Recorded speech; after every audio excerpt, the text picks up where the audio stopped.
के जीवन में एक विश्वास भरा है, आत्म गौरव का भाव भरा है। राष्ट्रीय एकता और अखंडता की मजबूती के साथ ही भारत की परंपरा, भारत की विरासत और भारत की सांस्कृतिक मूल्यों और आदर्शों को आगे बढ़ाने का एक जज्बा भरा है। तो अंतर्राष्ट्रीय मंच पर भी भारत की प्रतिष्ठा को कई गुना आगे बढ़ा करके भारत की ताकत का एहसास दुनिया को कराया है।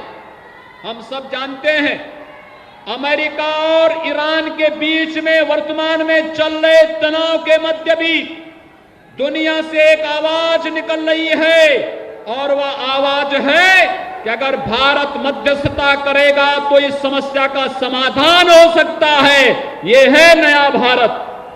इस न्यू इंडिया के निर्माण में मोदी जी के संकल्प के साथ हर भारतवासी जुड़ सके, यह आज की आवश्यकता है।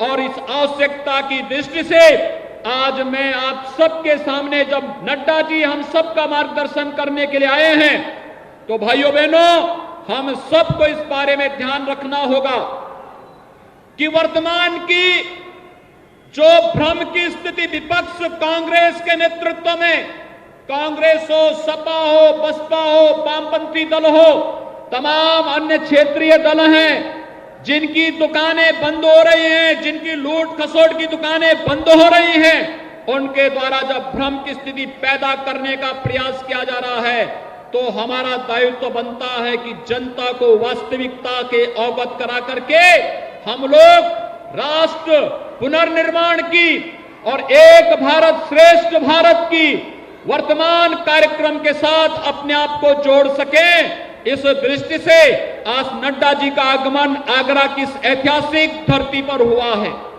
भाइयों बहनों, विपक्ष की चिढ़ का कारण है, और वह कारण जिन मुद्दों को इन्होंने वोट बैंक के साथ जोड़ा था, भारत की परंपरा और विरासत को अपमानित करके अपना वोट बैंक बनाने के लिए जिन मुद्दों को इन्होंने अपने साथ लेकर के चले थे, जो नहीं, जिन मुद्दों के आधार पर चाहते ही नहीं थे कि इनका समाधान हो, आज जब मोदी जी के नेतृत्व में एक एक करके सभी का समाधान हो रहा है, हर गरीब को मकान मिल रहा है, हर गरीब को शौचालय मिल रहा है, हर गरीब को रसोई गैस मिल रही है, हर गरीब को विद्युत कनेक्शन मिल रहा है, हर गरीब को 5 लाख रुपए की स्वास्थ्य बीमा का कवर मिल रहा है, हर किसान को किसान सम्मान निधि मिल रहा है।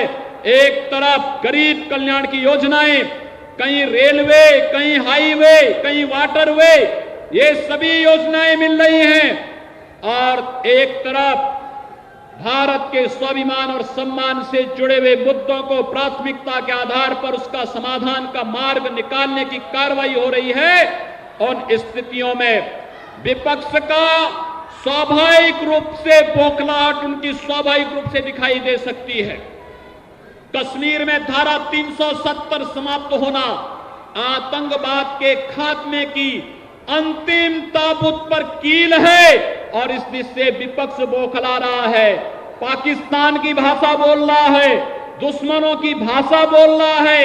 यही स्थिति 500 वर्षों से अयोध्या में भगवान राम के मंदिर निर्माण की जो मांग चली आ रही थी, 76 से अधिक युद्ध लड़े हिंदुओं ने, लाखों हिंदू शहीद हुआ, लेकिन अयोध्या में भगवान राम के मंदिर निर्माण का मार्ग मोदी जी के नेतृत्व में लिखा हुआ है। और इस दिशा में आह्वान करने के लिए आया हूं, अयोध्या में भगवान राम के भव्य मंदिर निर्माण के लिए जो कार्य वर्तमान में प्रारंभ हुआ है, हम सब गौरवशाली हैं। हमें अपनी आंखों से भगवान राम के भव्य मंदिर का निर्माण देखने का अवसर प्राप्त हो रहा है।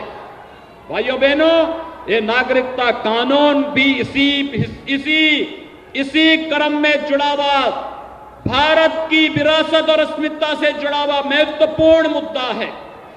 भारत की परंपरा, शरण में आए हुए की रक्षा करना, और शरण में आए हुए की रक्षा करना, हर हाल में रक्षा करना, ये भारत की परंपरा रही है। और आज उसी का अनुसरण करते हुए पहले ही स्पष्ट किया जा चुका है, ये नागरिकता कानून किसी के विरोध में नहीं, न किसी जाति, न किसी मत, न किसी मजहब, न किसी क्षेत्र, न किसी भाषा। और सबके बावजूद फिर विरोध का औचित्य क्या? ये नागरिकता देने का कानून है, नागरिकता लेने का नहीं। तब भी कांग्रेस, सपा, बसपा और तमाम दल विरोध कर रहे हैं। हम इनकी वास्तविकता को समझें और इसी वास्तविकता का एहसास कराने के लिए आज नड्डा जी का आगमन आगरा की इस धरती पर हुआ है। मैं आज के इस अवसर पर आप सबसे स्पष्ट कर देना चाहता हूं, भाइयों बहनों, लोकतंत्र में हर दल को, हर व्यक्ति को अपनी बात को कहने का पूरा अधिकार है, लेकिन लोकतंत्र की आड़ में, अभिव्यक्ति की स्वतंत्रता की आड़ में तोड़फोड़ और सार्वजनिक संपत्ति को नुकसान पहुंचाने का अधिकार किसी को नहीं। अभिव्यक्ति की आजादी के नाम पर देश को विखंडन की ओर धकेलने की किसी भी व्यक्ति और किसी भी संगठन को इजाजत नहीं दी जा सकती है। और इसीलिए उत्तर प्रदेश सरकार ने तय किया कि जिन लोगों ने लोकतंत्र के नाम पर आगजनी की, सार्वजनिक संपत्तियों को नुकसान पहुंचाया, इसकी भरपाई भी उन्हीं लोगों से हम लोग करेंगे। और इसी कार्रवाई को आज उत्तर प्रदेश सरकार ने आगे बढ़ाया है।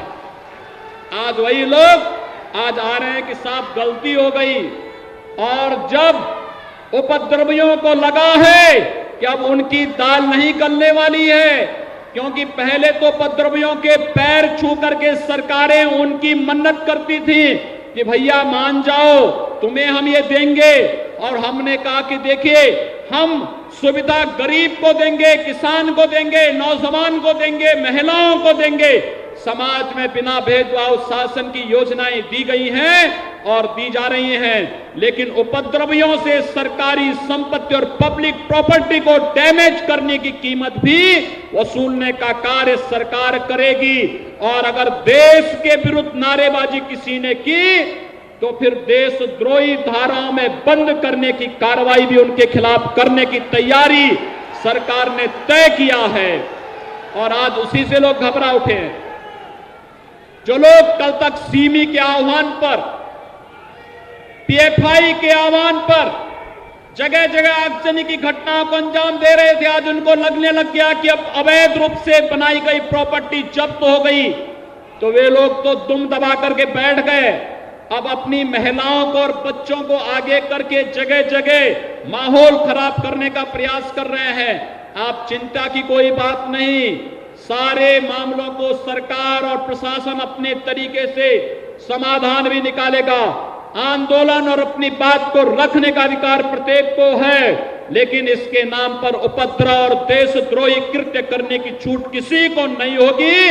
या कहते हुए मैं आज नागरिकता कानून के समर्थन में आयोजित इस रैली में राष्ट्रीय अध्यक्ष माननीय नड्डा जी का एक बार फिर से हृदय से अभिनंदन करता हूं, स्वागत करता हूं।